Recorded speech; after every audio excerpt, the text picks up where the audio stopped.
নমস্কার, বাংলার প্রাইম টাইমের এই বিশেষ এপিসোডে আমি ময়ূক রঞ্জন ঘোষ রয়েছি আজকে, যার সঙ্গে তাকে আপাদমস্তক ভদ্রলোক বাংলা টেলিভিশনে যখন আমরা দেখতাম তখন লাগেও হয়তো।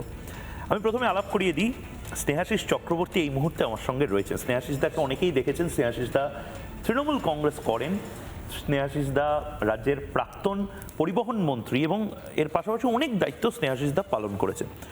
কিন্তু অদ্ভুতভাবে স্নেহাশিস চক্রবর্তী প্রাক্তন পরিবহন মন্ত্রী এবং একাধিক গুরুদায়িত্ব পালন করা একজন তৃণমূলের নেতা, তার অবস্থান আমরা জানতে পারছি না। আপনি আন্ডারগ্রাউন্ড হয়েছিলেন প্রায়, কি হলো? মানে হ্যাঁ, বিষয়টা হচ্ছে যে আমাদের স্বাধীনতার পর যত দিন গিয়েছে রাজনীতির মান কিন্তু ক্রমশ কমে গেছে। রাজনীতির প্রতি মানুষের যে সম্মান, রাজনৈতিক নেতাদের প্রতি যে সম্মান, সেটা কিন্তু আস্তে আস্তে অনেকটা তলানিতে চলে গেছে। কারণ রাজনীতির মধ্যে ক্রিমিনালাইজেশন, কারাপশন, এগুলো ঢুকে যাওয়া, প্রতিশ্রুতিহীনতা, এইগুলো মানুষকে বীতশ্রদ্ধ করেছে পলিটিক্সে। এখনও দেখবেন যদি কোনো চলচ্চিত্র তৈরি হয়, সেখানে যদি একটা পলিটিক্যাল ক্যারেক্টার থাকে, সে ভিলেনের চরিত্রে থাকে। এই অবস্থার মধ্যে দাঁড়িয়ে আমরা রাজনীতি করেছি। করতে করতে আমি তৃণমূল কংগ্রেস করেছি, তার আগে কংগ্রেস করেছি, এবং তৃণমূল কংগ্রেস করার পর মমতা বন্দ্যোপাধ্যায় বা দল থেকে যে দায়িত্ব, সাংগঠনিক দায়িত্ব বলুন, সরকারের জনপ্রতিনিধি হয়েছি, সরকারের দায়িত্বে পেয়েছি একটা দপ্তরের, যেটা পেয়েছি সেটাই আমি ফোকাস করেছি এবং সেটা আমি পালন করার চেষ্টা করেছি। কিন্তু মাথায় একটা রেখেছিলাম যে রাজনীতি মানে হচ্ছে মানুষ। সেখানে তৃণমূলে করা সম্ভব? মানে এটা আপনি হয়তো ডিরেক্টলি কোনো দুর্নীতির সাথে যুক্ত নয় এই মুহূর্তে, হয়তো অ্যাকিউজ কোনো কেসে কি অ্যাকিউজ হিসেবে আপনাকে না।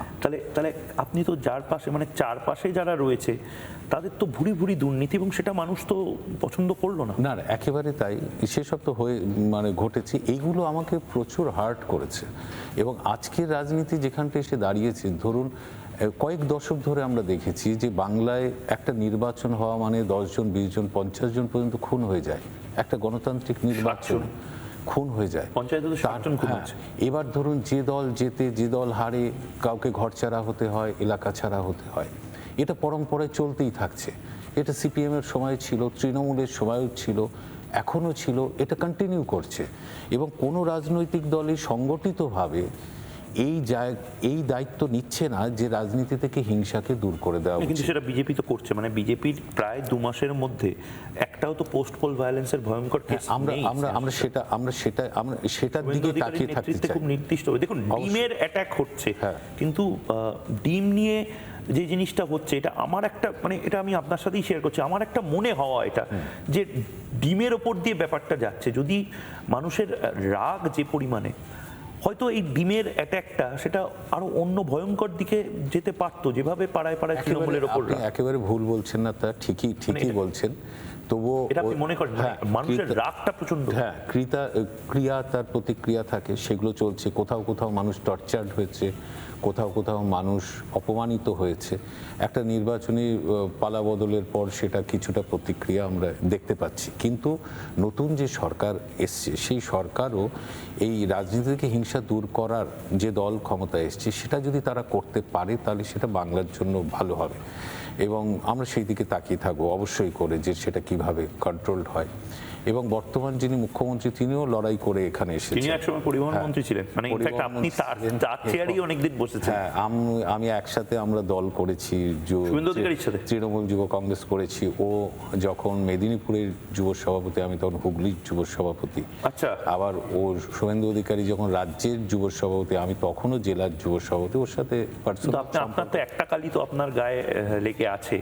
রতন টাটাকে তাড়ানোর পেছনে যাদের ভূমিকা ছিল, প্রথম টাটাতে যে আন্দোলনটা, সেটা তো আপনার।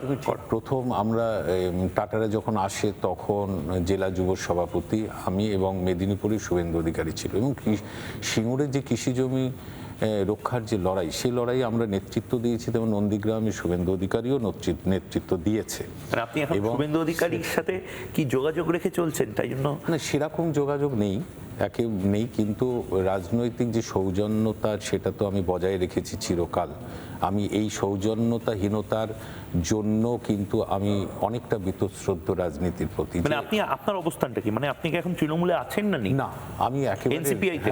না, কোথায় আছেন আপনি? একেবারে আমি একেবারে রাজনীতির বাইরে রয়েছে, সন্ন্যাস, একেবারে রাজনৈতিক সন্ন্যাস এরকম ভাবে, একেবারে, মানে দেহত্যাগের আগে তো দলত্যাগ করা যায় না আমি শুনছি। না ঠিকই, কিন্তু আমি রাজনীতি, কোনো দলীয় রাজনীতি করায় আগ্রহ একেবারেই হারিয়েছি। এই কারণে হার জিত দেখুন, গণতান্ত্রিক ব্যবস্থায় সরকারের পরিবর্তন করবে, এটা স্বাভাবিক, কারণ মানুষ বিকল্প ডেভেলপমেন্ট চাইবে, আরও ভালো ডেভেলপমেন্টের জন্য পরিবর্তন করবে, এবং এই পরিবর্তন কিন্তু সুস্থতা আনে। যত বেশি পরিবর্তন হবে তত দুর্নীতি বা ক্রিমিনালাইজেশন এগুলো কিন্তু বাড়বে না, এটা খুব স্বাভাবিক। কিন্তু সেই রাজনীতির মধ্যে থাকার যে পরিবেশ, সেই পরিবেশটা কিন্তু ভীষণভাবে আমার সেটা কি 4 তারিখের পর আপনি রিয়েলাইজ করলেন? 4 তারিখের আগে তো একেবারে আপনি একবার বলেননি। মানে জওহর সরকারকে আমি দেখেছি, তিনি তৃণমূল নিয়ে যথেষ্ট ক্রিটিক্যাল ছিলেন 4 তারিখের আগে। শুভেন্দু শেখর রায়কে দেখেছি। একেবারে আপনি ঠিক পয়েন্টই ধরেছেন যে আপনি 4 তারিখের পরে এটা কেন ভাবলেন, 4 তারিখের আগে কেন ভাবলেন না? ভাবিনি তা নয়, কারণ আমরা যে সিস্টেমের মধ্যে যে কাজ করি, সেই সিস্টেমের মধ্যে কোথাও যদি কোনো অব্যবস্থা থাকে, কোনো অন্যায় থাকে, আমি সঙ্গে সঙ্গে বাক্স গুছিয়ে চলে যাব, সেই জিনিসটাও কিন্তু হয় না। যেমন ধরুন, আপনার এই যে আপনি একটা চ্যানেলের দায়িত্বে রয়েছেন, সেই চ্যানেলের মধ্যে সব কিছু আপনার মন মতো হচ্ছে তা বলা যায় না, কিন্তু আপনি কালকেই বললাম চললাম, এটা তো হয় না।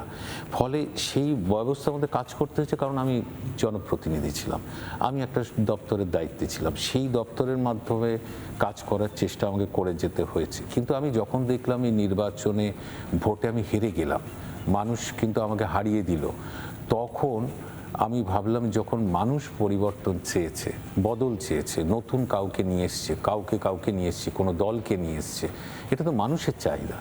ফলে যখন আমি হেরে যাচ্ছি বা আমাদের সরকার আমাদের দল হেরে যাচ্ছে, তখন আমার মনে হয়েছে যে তাহলে বোধহয় আমার প্রয়োজনীয়তা আর ফুরিয়ে গেছে। আচ্ছা, আপনি তো নিজেও অ্যানালিটিক্যাল একটা মাইন্ড আছে আপনার, আপনি নিজেও বিশ্লেষণ নিশ্চয়ই করেন কিছু কিছু ব্যাপারে। কি হলো হঠাৎ, মানে স্বাধীনতার পর এত দল এতবার হেরেছে, 1 মাসও হলো না, মানে হাতের কালি শুকালো না তার আগে তৃণমূল দলটা উঠে গেল। তৃণমূল দলের প্রতীক হয়তো কাল পরশুর মধ্যে আমরা দেখবো অন্য কেউ নিয়ে নিয়েছে। মানে হোয়াট ওয়েন্ট রং? মানে ভেতরে ঘুণ পোকাটা কি ছিল, না আসলে বাইরে খুব সুন্দর ঝাঁ চকচকে একটা মেকআপ করা ছিল, ভেতরে কিচ্ছু ছিল না? দেখুন, একটা যে কোনো রাজনৈতিক দলের, বলুন, আপনি কি অভিষেক পন্থী ছিলেন না মমতা পন্থী ছিলেন? না আমি শুনেছি অভিষেক ব্যানার্জির কাছের লোক ছিলেন আপনি। ও আবার দিদিও বলতো দিদির কাছের, ওরকম কাছের দূরের বলে আমি ওই রাজনীতি করতেই যাইনি আমি কখনোই। আমার দল যে মুখ্যমন্ত্রী, তিনি মুখ্যমন্ত্রী, তার প্রতি আমার সম্মান সেটা চিরকাল থাকবে। মুখ্যমন্ত্রী অব্দি অ্যাক্সেস পেতেন? মানে অনেকে বলছে এখন যে মুখ্যমন্ত্রী, বলুন না, সেটা যাই হোক, মুখ্যমন্ত্রী মানে ফোন বা মেসেজ নাকি 21-এর পর থেকে খুব রেস্ট্রিক্ট করে দিয়েছে। সেটা গ্যাপ ছিল। আমি সেদিনও বলেছিলাম যে এই গ্যাপ একটা বড় গ্যাপ ছিল, অর্থাৎ মুখ্যমন্ত্রীর সাথে দলের অন্যান্যদের সাথে একটা গ্যাপ ছিল, অভিষেক বন্দ্যোপাধ্যায়ের সাথে দলীয় নেতৃত্বের একটা অভিষেক বন্দ্যোপাধ্যায়কে মেসেজ করলে একটা গ্যাপ ছিল।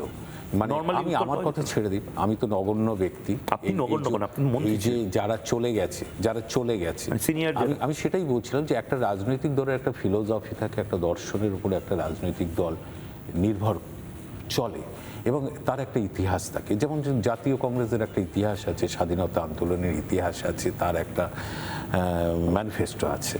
তেমনি যারা বামপন্থী, যারা কমিউনিস্ট পার্টি করে, তাদের একটা সাম্যবাদের একটা আদর্শ আছে, মার্কস আছে, লেনিন আছে, তাদের ভাবনা আছে, সেটা নিয়ে সে চলে।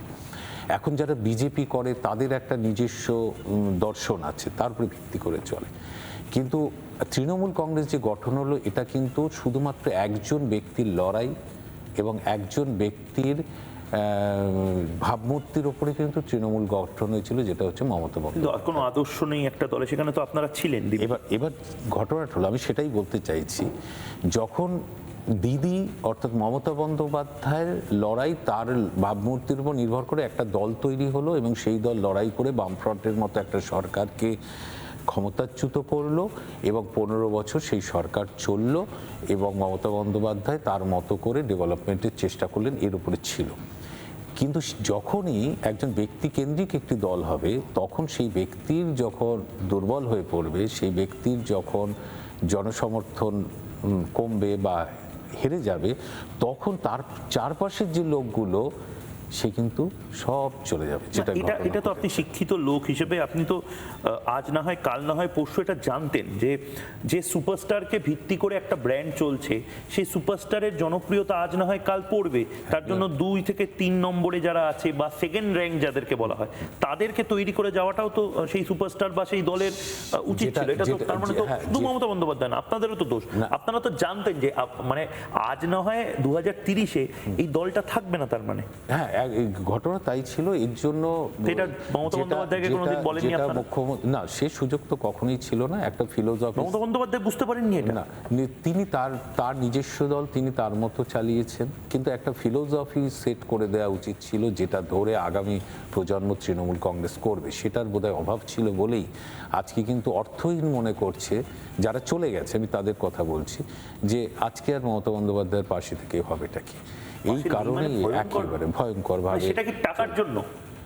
সেটা বড় অ্যামাউন্টের টাকা, মানে কারণটা কি? মানে একটা বেসিক ভালোবাসাও তো কিছুদিন থাকে, মানে সম্পর্কে কিছুটা তো, মানে আমি মেনে নিচ্ছি যে ব্রেকআপ হলো, ডিভোর্স হলো, অ্যাটলিস্ট অনুরণনটা তো থাকে, সেই অনুরণনটাও নেই তো। আপনি ঠিক বলেছেন যে অ্যাকচুয়ালি নেত্রীর সাথে ব্যক্তিগত মুহূর্ত, ব্যক্তিগত ভালো লাগা, ব্যক্তিগত যে সম্পর্ক, আপনি যেটাকে বলছেন যে উনি হেরে গেছেন, তবু আমি দিদির পাশে থাকবো, তবু আমি মমতা বন্দ্যোপাধ্যায়ের পাশে থাকবো, এটা কেন হলো না? আপনি হয়তো সেটাই বলতে চাইছেন।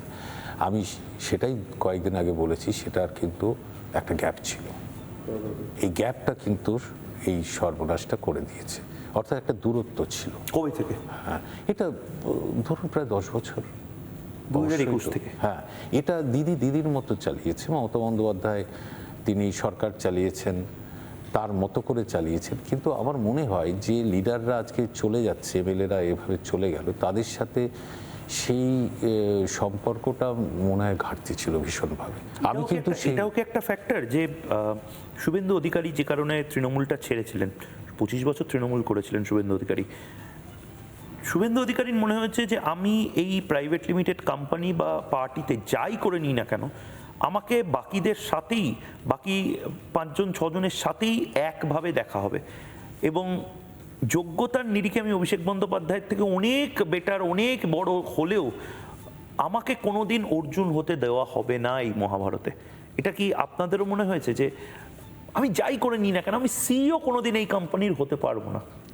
না, এটা সবাই তো সেটাভাবে ভাবে না যে আমি গিয়ে আমি কেন মুখ্যমন্ত্রী হলাম না, সবাই সেভাবে ভাবে না। কিন্তু একটা আন্তরিক মুখ্যমন্ত্রী না হোক, মানে একটা আন্তরিক না, ধরুন মুখ্যমন্ত্রীর পর তো বিভিন্ন জন বিভিন্ন দায়িত্বে থেকেছেন, বিভিন্ন, কেউ মন্ত্রী হয়েছে, কেউ এমপি হয়েছে, কেউ এমএলএ হয়েছে, সবাই হয়েছে। তবে এদের সাথে আমার মনে হয় যে আন্তরিক যোগাযোগের একটা বিরাট অভাব ছিল। আজকে আমি একটা উদাহরণ দিচ্ছি, যেমন ধরুন শুভেন্দু অধিকারী আজকে মুখ্যমন্ত্রী, তিনি কিন্তু এই দলের নেতা ছিলেন। তার সাথেও ব্লক লেভেলে বা জেলা লেভেলে তৃণমূল কংগ্রেসের নেতা যারা আছে, এমএলএ এমপি যারা হয়েছে, তাদের প্রত্যেকের সাথে তার সম্পর্ক ছিল এবং মমতা বন্দ্যোপাধ্যায়েরও ছিল। তিনি যেহেতু আজকে শুভেন্দু অধিকারী রাজ্যের মুখ্যমন্ত্রী হয়ে তিনি যেভাবে প্রশাসনিক মিটিংয়ে সমস্ত তৃণমূল কংগ্রেসের এমএলএ এমপিদের ডেকে নিলেন, তখন এরা কি ভাবছে যে এই ডাকটা কিন্তু আমি আমার মুখ্যমন্ত্রীর থেকে পাইনি। সেভাবে এই যে ডাকটা উনি ডাকলেন, সবাইকে ডেকে নিলেন, আমি প্রত্যেক দিন দেখছি, আমি এটা ভীষণভাবে ব্যাপারটা আমার ভালো লাগছে। বলতে পারে যে আপনি বিজেপিতে যাচ্ছেন বলে, হয়তো না, বিজেপিতে যাওয়ার বিষয় না। বিজেপিতে বললাম যে আমি যদি বিজেপি যাই, মানুষ কি বলবে যে আজকে হেরে গেছে বলে সে। সেটা কি আমি একটা জিনিস জানতে চাইছি, পলিটিশিয়ানরা 2026-এ বাংলায় একটা জিনিস অন্তত দেখিয়ে দিল যে মোরালিটি বা এ বাবা পাশের বাড়ি কি বলবে। আমাদের পাড়ায় যদি একটা সময় পুলিশের গাড়ি দাঁড়াতো, কোনো বাড়িতে যদি জল খাওয়ার জন্য পুলিশ ঢুকতো, তখন 5 কান হতো যে বাবা পুলিশ এসছে। তারপরে একটা পয়েন্টে আমরা দেখলাম যে তৃণমূল কংগ্রেসের মন্ত্রীদের খাটের তলা থেকে টাকা বেরোচ্ছে, মানে ওই লজ্জাটাই চলে গেল, ইডি সিবিআই খুব নর্মাল হয়ে গেল। তারপর এখন দেখলাম যে এত এত তাড়াতাড়ি দিদিকে ছেড়ে দেবো, মানে কয়েক মিনিটের মধ্যে, যারা বছরের পর বছর মমতা বন্দ্যোপাধ্যায়ের চারপাশে ছিলেন, কয়েক মিনিটের মধ্যে তারা অন্য দলে চলে যাচ্ছে। মানে আমি বলছি মোরালিটির কি আদৌ কোনো আর জায়গা না, পলিটিক্সে বললাম আছে? এই দলে তো সেই ব্যাপারটা নেই যে আমি একটা দর্শনকে নিয়ে তৃণমূল কংগ্রেস করছি, আমি মানে একটা মমতা বন্দ্যোপাধ্যায়ের philosophy- মুখের দিকে তাকালেও কি তাদের লজ্জা লাগবে না? আমি এটাই বুঝতে পারছি না। আমি ধরুন আমার বিষয়টা পার্সোনাল, আমি প্রায় 39 বছর রাজনীতি করেছি, আমি একসময় লেখালেখিও করতাম। আমার এই রাজনীতি, এই যে একজন রাজনীতি করা মানেই বিরোধী কোনো নেতার বিরুদ্ধে আমাকে বিলো দ্য বেল্ট আক্রমণ করতে হবে, কুৎসা করতে হবে, এই রাজনীতি আমি খাপ খাই না। এই অবস্থায় যখন মানুষ আমাকে আর দায়িত্বে রাখেনি, একটা জনপ্রতিনিধিও রাখেনি, তখন এটা আমার পার্সোনাল সিদ্ধান্ত যে আমি লেখালেখি বা এগুলোর মধ্যে থাকবো, আমি নয় আর রাজনীতি নাই করলাম। কিন্তু আমার খারাপ লেগেছে, আমি রোজই দেখছি, যখন দেখছি যে দিদির পাশে যারা ছিলেন, একেবারে ক্লোজ যারা ছিলেন, এমএলএ এমপি, তারা যখন চলে যাচ্ছে, এটা আমাকেও ভাবাচ্ছে তাহলে হলোটা কি কি কারণে তারা চলে যাচ্ছে। মানে তারা তো থাকতেই পারতো, একটা এমএলএ হিসেবে থেকে যেতে পারতো 5 বছর, কেউ তো তার এমএলএশিপ নিত না। এমপি, হ্যাঁ, এমপিও তাই থেকে যেতে পারতো, চলে যাচ্ছে। তাদের কি, আপনার কি মনে হয়, আপনার তাদের কি কোনো ভয় কাজ করছে? না, আমার মনে হয় যে সব কেস জায়গায়, খাওয়া, পিঠ বাঁচানো? না, সব জায়গায় যে ভয় কাজ করবে তা নয়। মানে আমি বলছি সায়নী ঘোষের তো মানে রাজনীতি জীবন খুব খুব বেশি নয়, কিন্তু একটা পপুলারিটি সায়নী ঘোষ পেয়েছিল, এমপি হয়েছে। সায়নী ঘোষ পর্যন্ত মমতা বন্দ্যোপাধ্যায়ের সাথে আর থাকছে না। না, আমি তো সুদীপ বন্দ্যোপাধ্যায়কেও দেখলাম। সুদীপ বন্দ্যোপাধ্যায় এত বছর, মালাদি, সুদীপটা সবাই চলে গেল। কেন গেল আমি বলতে পারবো না, তবে আমি নিজে এটা খুব ভাবছি যে কেন গেল। তাহলে কি দিদির সাথে সেই আন্তরিক জায়গায় কেউ ছিল না? আমি শুনেছি অভিষেক বন্দ্যোপাধ্যায়ের আইপ্যাকের জন্য খুব বড়ভাবে দায়ী, এটা কি সত্যি? আইপ্যাকের মতো করেছে, প্রথম দিকে ঠিকঠাক ছিল, তারপরে তারপরে তো আইপ্যাক ছিল না, আইপ্যাকের একটা শাখা, আইপ্যাক মানে ছিল, মানে প্রশান্ত কিশোর তো চলে গিয়েছিলেন, তারপর কিন্তু না, প্রতীক জৈন তো ছিল। এটা ছিল। এটা বিভিন্নজন বিভিন্ন রকম বলে এখন ছেড়ে তো চলে যাচ্ছে। আইপ্যাক তো একটা প্রফেশনাল সংস্থা, সেই সব সংস্থার সাপোর্ট এখন পলিটিক্যাল দল সবাই নেয় না তা না, এটা বিজেপিও নিয়েছে বা সবই নেয়, সেটা অসুবিধা কি। কিন্তু তার সাথে দিদিকে ছেড়ে চলে যাওয়া, এই ব্যাপারটা তো কোনো মানে থাকে না, তাই না? অভিষেকের উপর রাগ, দিদিকে ছেড়ে চলে যাচ্ছি, তাহলে অভিষেকের সাথে কথা হয়েছে না এরপরে আমার সাথে কারণ আমি কার কথা কোনো রকমভাবে চাই না, আমি এর থেকে দূরে থাকতে চাই সম্পূর্ণভাবে, যে কোনো রাজনীতি। মানে সেটা কি পিঠ বাঁচিয়ে পালিয়ে যাওয়া? আমি সেটা বোঝার চেষ্টা করছি। আমি যদি জিততাম, আমি যদি এমএলএ হতাম, তাহলে তো আমার এলাকার জনগণের প্রতি আমার একটা দায়বদ্ধতা থাকতো জনপ্রতিনিধি হিসেবে, তখন আমাকে তো থাকতেই হতো। আচ্ছা, হাইপোথেটিক্যালি আমার লাস্ট কোয়েশ্চেন, যদি ধরুন আপনি জাঙ্গিপাড়া থেকে জিতলেন, বিধায়ক হলেন, আপনি কি মমতা বন্দ্যোপাধ্যায় তৃণমূলে থাকতেন, না আপনি ঋতব্রতর দিকে চলে যেতেন? না, আমি ওইসব তাড়াহুড়ো করতাম না, কারণ আমি তো আগে একটা এমএলএ, আমি একটা জনপ্রতিনিধি, ভালো করে বুঝবেন। মানুষ জিতেছে, আমাকে 5 বছরের জন্য জিতিয়েছে, আমাকে তার কাজ আমাকে করতে হবে। তো সেখানে যে নতুন সরকার এসছে, সেই সরকারকে তো মানুষ ভোট দিয়ে নিয়ে এসছে, অবশ্যই করে সেই সরকারের যে ভালো কাজ বা ডেভেলপমেন্ট, আমার সেই সরকারের সাথে যোগাযোগ রাখতেই হতো, কারণ আমার তার মাধ্যমেই আমার কাছে ডেভেলপমেন্ট পৌঁছতে হতো। সেই সৌজন্যতার রাজনীতি আমি চিরকাল করেছি বা আগামী দিনেও হয়তো সেটা করতাম। কিন্তু এই যে এখন যা ঘটছে, এইগুলোর মধ্যে হয়তো আমি ওখানেও আলাদা করেই সেপারেট থাকার চেষ্টা করতাম। এগুলো ঠিক আমার মনে হয় না যে এত তাড়াহুড়ো করে যে ঘটনাগুলো ঘটছে তারা কেন ঘটাচ্ছে, এটার সাথে আমি খাই না। সবার তো একটা নিজস্বতা থাকবে, তাই না? গোটা বাংলা চমকে গেছে যে এভাবেও মানে পাল্টে যাওয়া যায়। বিরোধী দলের একটা এমএলএ, আমি যখন মন্ত্রী ছিলাম, আমার বিজেপির অনেক এমএলএ বা আজকে তারা অনেকে মন্ত্রী হয়েছে, আমি নাম বলছি না, তারাও তো আমার দপ্তরে, আমার বিধানসভায় আমার দপ্তরে আসতো, তাদের বিভিন্ন কাজ যেগুলো বলতো আমি সেগুলো হেল্প করার চেষ্টা করতাম। এটা তো স্বাভাবিক, এটাই স্বাভাবিক প্রক্রিয়া, তার মধ্যে কি চলা যেত না? নিশ্চয়ই যেত। কিন্তু কেন এরকম তাড়াহুড়ো করছে সেটাও আমাকে ভীষণভাবে ভাবাচ্ছে, ভেবে দেখতে হবে যে এটা গবেষণার বিষয় যে একটা রাজনৈতিক পিএইচডি হতে পারে যে এত তাড়াতাড়ি কি করে এই চেঞ্জেসটা হলো। একটা দলের কিন্তু 2,61,00,000 ভোট আছে, ঠিক। এবং 1000 কোটি টাকার উপরে ফান্ড আছে, হ্যাঁ, 2.5 একটা কোটির প্রতীক উপরে আছে ভোট, হ্যাঁ, সেইখানে এত তাড়াহুড়ো কেন করছে তারাই বলতে পারবে। তবে ও আমার মনে হয় আমি খুব ভালো সিদ্ধান্ত নিয়েছিলাম যে এই জায়গা থেকে সরে যাওয়া। এই নোংরামির মধ্যে থাকবেন না একেবারে, আমি একেবারেই এটার মধ্যে থাকতে চাই না। এমনি তো থাকবো, তো কিছু তো করতে হবে। আশেপাশে চারপাশের মধ্যে থাকবেন নিশ্চয়ই, এবং টেলিভিশনেও দেখা হবে। অনেক ধন্যবাদ।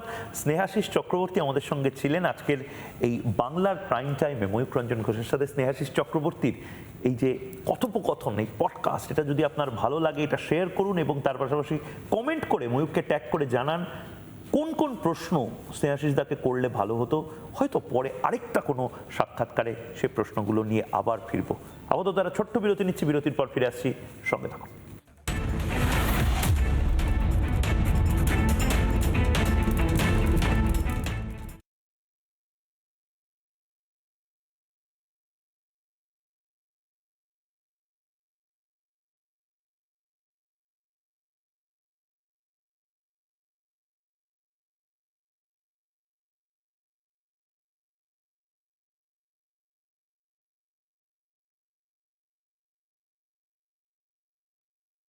নানা ধরনের কন্টেন্ট দেখার জন্য লাইক করুন, শেয়ার করুন আমাদের ফেসবুক পেজ, সাবস্ক্রাইব করুন আমাদের ইউটিউব চ্যানেল। পাশাপাশি অন্যান্য ব্রেকিং নিউজের জন্য অবশ্যই চোখ রাখুন রিপাবলিক বাংলায়।